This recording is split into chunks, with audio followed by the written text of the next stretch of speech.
So ito guys, ang ating recipe sa ngayon ay chicken adobo. So meron tayong 4 na kilo ng fresh chicken. So siyempre guys, na-slice na po at ang gagawin natin guys ay hugasan natin ng maayos bago natin lutuin.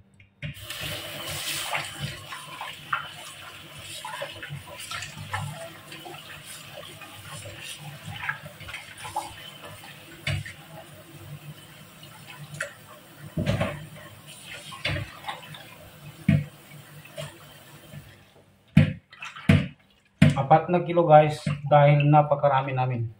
So andito po yung mother and father-in-law ko. So napakarami namin guys. Kaya pag every time na ako nagluluto guys ay medyo may karamihan.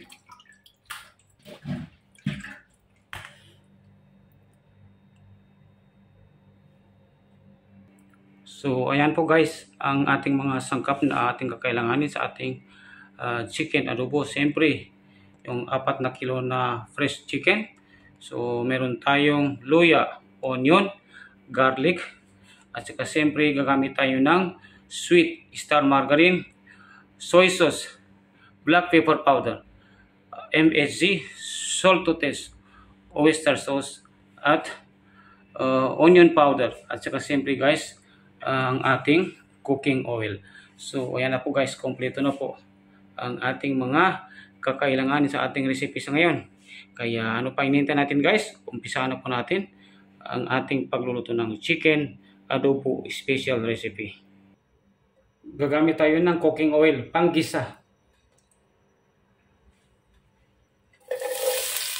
Garlic ang una natin igisa.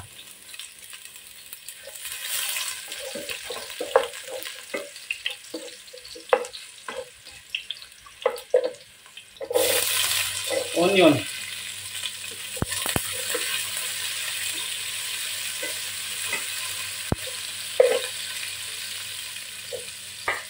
Luya, pananggal ng lansa.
So guys, maglagay po tayo ng mga pampalasa, salt to taste.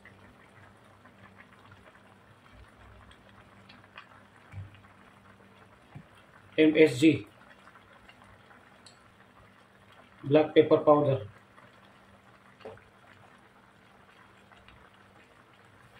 lagyan din natin ng onion powder,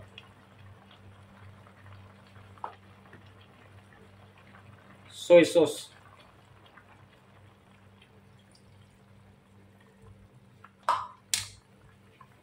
so pinagsabay-sabay ko na guys ang mga iba nating mga sangkap na ilalagay para lalong mag-absorb ang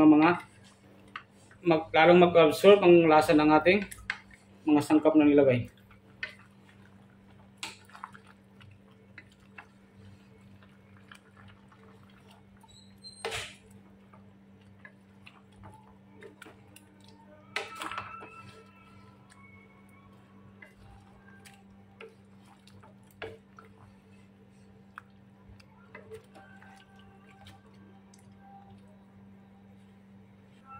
Takpan natin guys.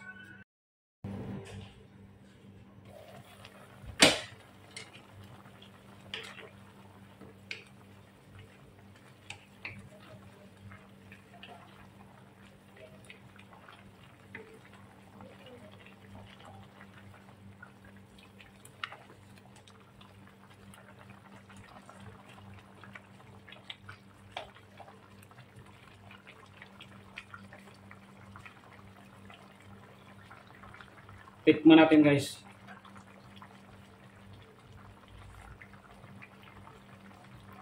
Panalo guys. Mag-add tayo ng oyster sauce.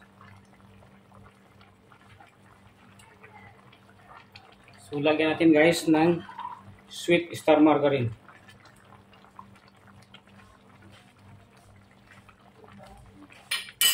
So hayaan lang natin guys.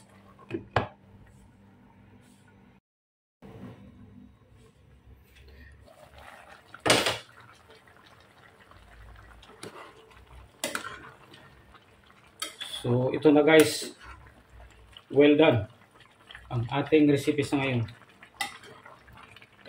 na chicken adobo special recipe.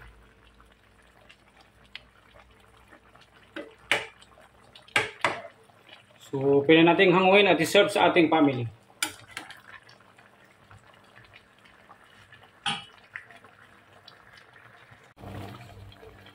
So ayan na po guys ang final outcomes ng ating recipe sa ngayon. Chicken adobo special recipe.